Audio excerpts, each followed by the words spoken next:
আসসালামু আলাইকুম রহমতুল্লাহ। প্রিয় দর্শক, বরগুনার আলোচিত সেই হত্যাকাণ্ড, বাংলাদেশ জামাত ইসলামের একজন কর্মী কফিল উদ্দিন ভাইকে মুঠোফোনে তাকে ডেকে নিয়ে হাত পা বেঁধে তারপরে দুর্বৃত্তরা হত্যা করেছে। হত্যা যারা করেছে তারা হচ্ছে বিএনপির অঙ্গ সংগঠন স্বেচ্ছাসেবক দলের একজন নেতা সহ আরও তার সহযোগীরা। এ বিষয়ে বাংলাদেশ জামাত ইসলামী তারা প্রতিবাদ জানিয়েছেন। বাংলাদেশ জামাত ইসলামের ভেরিফাইড ফেসবুক পেজে এ বিষয়ে বিবৃতি প্রদান করেছেন। প্রিয় দর্শক, সেই বিবৃতি আমি আপনাদেরকে পড়ে শোনাচ্ছি। আপনারা ভিডিওটি শেয়ার করে বাংলাদেশের যত জামাত ইসলামের নেতাকর্মী যারা আছেন তাদেরকে বিষয়টি জানিয়ে দেবেন। বগুড়ার জামাত কর্মী কাবিল উদ্দিনকে মুঠোফোনে ডেকে নিয়ে হত্যা করার নৃশংস ঘটনার তীব্র নিন্দা ও প্রতিবাদ অধ্যাপক মিয়া গোলাম পরোয়ার। বগুড়া জেলার শেরপুর উপজেলার জামাত কর্মী কাবিল উদ্দিনকে মুঠোফোনে ডেকে নিয়ে হত্যা করার নৃশংস ঘটনার তীব্র নিন্দা প্রতিবাদ জানিয়ে বাংলাদেশ জামাত ইসলামের সেক্রেটারি জেনারেল ও সাবেক এমপি অধ্যাপক মিয়া গোলাম পরোয়ার 9 এপ্রিল নিম্নোক্ত বিবৃতি প্রদান করেছেন।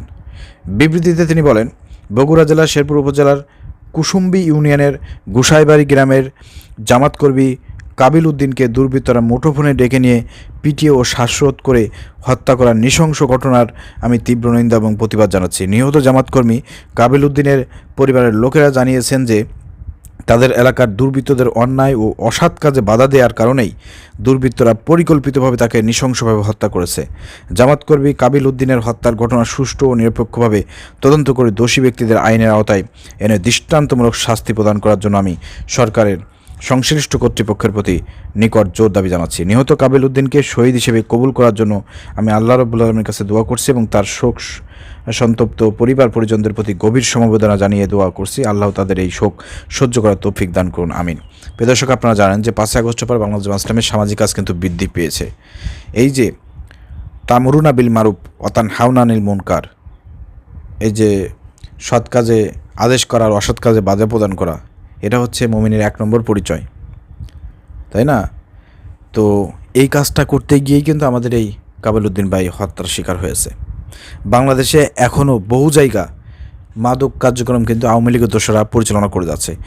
আপনারা দেখেছেন, আমি দেখেছি আমাদের এই ফেসবুকে, ইউটিউবে আপনারা দেখেছেন। প্রিয় দর্শক, গত কয়েকদিন আগেও আমাদের এই এলাকাতে মাদক ব্যবসায়ীদের দ্বারা হামলার শিকার হয়েছে বিএনপি জামাতের লোকজন। সেখানে আমাদের পৌর জামাতের একজন রোকন, তাকে এমন পিটাইছে, তার উপর এমন হামলা চালিয়েছে, তার 1 হাত ভেঙে গিয়েছে, এরকম অবস্থা আপনারা দেখেছেন। এছাড়া আমাদের এই ওয়ার্ডের যে সেক্রেটারি আছে, সে সেক্রেটারি বাড়ি কুপিয়েছে, বিএনপির আরও অনেক নেতাকর্মীদের বাড়ি কুপিয়েছে। তো আওয়ামী লীগের দোসরে এখনও তারা মনে করে যে এখন তারা ক্ষমতায় আছে এবং তারা বিভিন্ন টাকা পয়সা দ্বারা প্রশাসনের কাছ থেকে তারা জামিন পেয়ে যাচ্ছে, ছুটে চলে আসতেছে, তাদেরকে গ্রেপ্তার করে আবার তারা টাকা পয়সা দিয়ে ছুটে চলে আসতেছে। তার মানে প্রশাসনের মধ্যে এখনও কিন্তু এই আপনার ফ্যাসিবাদের দোসররা বসে আছে, তারা কিন্তু সহযোগিতা করতেছে। আর তাদের সহযোগিতার কারণে কিন্তু এসব আওয়ামী লীগের দোসররা এখনও তারা তাদের শক্তি খাটিয়ে যাচ্ছে, পাওয়ার খাটিয়ে যাচ্ছে। এই জন্য প্রশাসনের মধ্যে সংস্কার দরকার। আওয়ামী লীগ দোসরদের যারা আছেন, ফ্যাসিবাদের দোসর যারা আছে, তাদেরকে বহিষ্কার করে তাদেরকে চাকরি থেকে আউট করে দিয়ে সেখানে দেশপ্রেমিক লোকদেরকে চাকরিতে ঢোকাতে হবে। এর হচ্ছে 1 নম্বর পয়েন্ট। 2 নম্বর পয়েন্ট, সেনাবাহিনী প্রতিটা এলাকায় এরকমের যারা গডফাদার আছে, মাদকের গডফাদার থেকে শুরু করে দুর্বৃত্ত যারা আছে, ফ্যাসিবাদের দোসর যারা আছে, যারা চিহ্নিত পারসন, বিগত 15 বছর ধরে মানুষের উপর জুলুম নির্যাতন করেছে, তাদেরকে হয়তো গ্রেপ্তার করবে, না হলে তাদেরকে বন্দুক যুদ্ধে তাদেরকে পৃথিবী থেকে বিদায় করে দেবে। এই কাজগুলো করতে হবে। এগুলো না করলে পরে কিন্তু আপনার অপরাধ নিয়ন্ত্রণ করতে পারবেন না। আজকে দেখেন, আমাদের যে ভাইটি, সে সৎ কাজের উপদেশ দিয়েছিলেন আর অসৎ কাজে বাধা প্রদান করেছিলেন, এই কাজটি করতে গিয়ে তাকে ডেকে নিয়ে তাকে হত্যা করেছে। ইতিমধ্যেই আসামিরা গ্রেপ্তার হয়েছে, আরও কিছু বাকি আছে। বাকি যারা আছে তাদেরকে গ্রেপ্তার করে আইনে আওতায় এনে দ্রুত তদন্ত শেষ করে এসব আসামিদেরকে আমরা, যেহেতু আমাদের ভাইটি দুনিয়া থেকে চলে গেছেন, আল্লাহ রাব্বুল আলামিন তাকে শহীদ হিসেবে কবুল করুন।